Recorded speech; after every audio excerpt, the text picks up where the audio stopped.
مولاي صل وسلم دائما أبدا على حبيبك خير الخلق.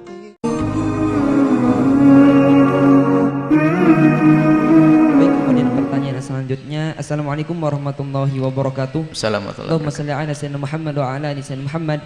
Buya mau tanya, posisi saya sekarang lagi bekerja di Malaysia.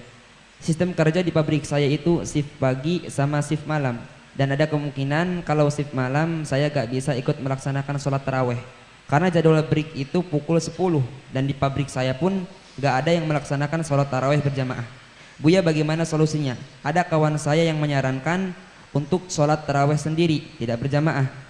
Itu bagaimana hukumnya dan bagaimana tata cara yang benarnya? Terima kasih. Wassalamualaikum warahmatullahi wabarakatuh. Waalaikumsalam warahmatullahi wabarakatuh. Ada beberapa sholat sunnah yang memang dianjurkan dengan berjamaah, seperti sholat hari raya Idul Adha, Idul Fitri, dan Qiyamul Lail fi layali Ramadan, dan sholat di malam Ramadan. Karena kisah pertama sholat tarawih itu adalah Nabi yang melakukan.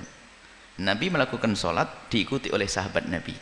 Hari pertama, hari kedua, hari ketiga, sampai hari keempat Nabi tidak keluar. Dan bilangannya tidak disebutkan di sini. Maka jangan Anda mengklaim 20 rakaat adalah bilangannya Nabi atau 8 bilangannya Nabi. 8 bukan bilangannya Nabi, 20 juga bukan bilangannya Nabi, tapi dua-duanya adalah mengamalkan Qiyamul Lail. Baca nanti buku saya. Kadang orang memastikan 20 bilangan Nabi, tidak. Bilangan Nabi bukan 20. 8 juga bukan bilangan salat tarawih Nabi. Adapun 8 dan 3 itu adalah witirnya Nabi. Baik. Sehingga para nanti adalah kenapa ulama mengambil yang 20, ini babnya tarawih. Kalau Anda bisa sebisa mungkin lakukan dengan sholat berjamaah. Kenapa? Kalau berjamaah itu ringan, sebab dijamin deh kalau sholat sendiri itu mulai dari ngebutnya pasti tambah, ngantuknya juga tambah, semangatnya juga kurang. Itu kalau sholat sendiri. Maka dengan berjamaah itu terasa semangat bareng-bareng. Tapi kalau mungkin Anda punya pekerjaan yang kerjaan itu menyita waktu Anda sehingga mungkin Anda akan ketinggalan tarawih berjamaah, Anda jangan ketinggalan tarawih. Anda lakukan tarawih sendiri. Bahkan kami beri ilmu yang lebih mudah lagi.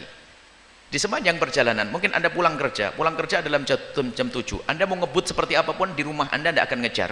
Kalau Anda tarawih di tempat, kemalaman sampai di rumah karena rumahnya jauh. Maka Anda di atas kendaraan. Lakukan sholat tarawih di atas kendaraan. Ini ilmu. Nabi melakukan sholat ala dabati di atas kendaraan. Nabi melakukan sholat di atas ontanya. Dan kiblatmu adalah kiblat arah kendaraanmu. Cukup duduk di atas kursi, melakukan sholat Allahu Akbar. Sholat tarawih sendiri boleh. Berjamaah di mobil, imam suamimu jadi imam sambil nyopir. Gerakannya nggak membatalkan karena gerakan yang dibutuhkan ini. Kalau perlu diam-diam, jangan sudah waktu diam tatanya gini-gini batal. Jadi sesuai yang dibutuhkan. Rukuknya cukup merunduk, sujudnya merunduk lebih rendah lagi. Dan ini bukan sholat tarawih saja. Wahai hamba yang diberi oleh Allah kemudahan punya mobil dan sebagainya, jadikanlah mobil Anda musola sepanjang Anda pergi, dan ingat setiap tempat yang Anda lewati itu akan menjadi saksi sholat Anda. Dan khususnya sholat sunnah juga dihimbau dan disunahkan agar Anda tidak menempati satu tempat. Iton itu sebagian ulama mengatakan makruh. Jadi kalau Anda sholat sunat hendaknya pindah-pindah, di masjid pun hendaknya pindah. Kalau jamaah ya paling bagus sop yang pertama, paling bagus yang paling dekat dengan imam. Tapi kalau sholat sunat tidak, pindah-pindah dari pojok sana pojok sini. Makanya kalau Anda duduk dengan orang alim lalu Anda sholat duduk dengan mereka, kemudian setelah sholat sunat ke orang alim menarik Anda, itu tukar tempat, itu sunnah. Makanya orang tidak ngerti tukar tempat, ngapain pindah-pindah. Nah, ini kalau tukar tempat itu sunnah. Anda tukar tempat, pindah-pindah. Maka rumah Anda pun yang Anda gunakan sholat sunat jangan di musola saja. Anda mungkin di dapur, Anda mungkin di tiang. Kalau Anda punya tiangnya 6, 2 rakaat ngadep ke tiang ini, 2 rakaat ngadep ke sesuatu itu sunnah, namanya sutratul musalli. Ngadep ke tiang sunnah, ngadep ke tembok sunnah, ngadep ke kursi sunnah. Jadi biar tidak ada yang ganggu nanti. Nah, kalau kursimu 16 kali 2, nah, kursi ini 1, 2, Masya Allah, nyiasati kemalasan. Saya pemalas begitu. Kalau saya tidak nyiasati mungkin jarang sholat juga.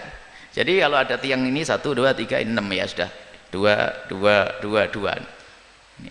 Kamarnya anaknya 4. Nah, sudahlah. Saya sambil ngeliat anak-anak, masuk kamar anak saya, sholat 2 rakaat sambil doain Allahu Akbar, doain. Pindah lagi kamar sebelahnya, doain. Kemana-mana. Oh, setiap hari Anda minimal 8 rakaat. Hebat kan?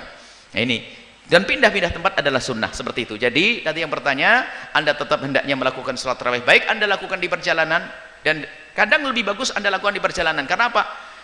Kalau sudah sampai di rumah itu yang manggil macam-macam, bantalnya manggil, bahkan ngambilnya pinter ngomongnya, sudahlah besok aja sebelum sahur. Oh iya, nah, sebelum sahur katanya bantalnya, karena bantalnya ada setannya sudah. Akhirnya nggak tarawih, tarawihnya pengennya sebelum sahur. Sebelum sahur jamnya mepet, akhirnya nggak tarawih. Biasa kan gitu? Pernah kan? Pernah, saya pernah juga.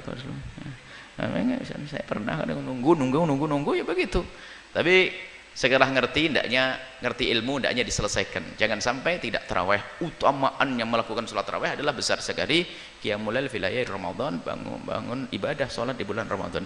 Ini saja, Allah a'lam.